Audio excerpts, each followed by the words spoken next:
Det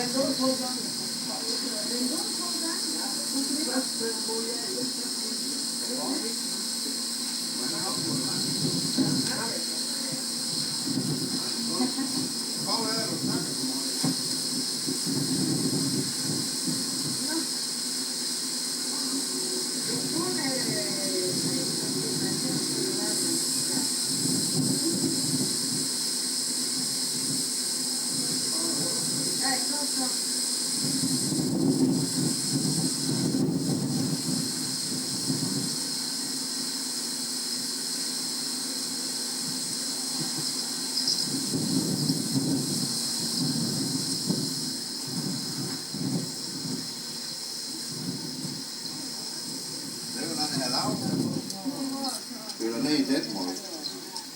Ja? Det var ned med 16 for jeg kun er med 2 bøjninger.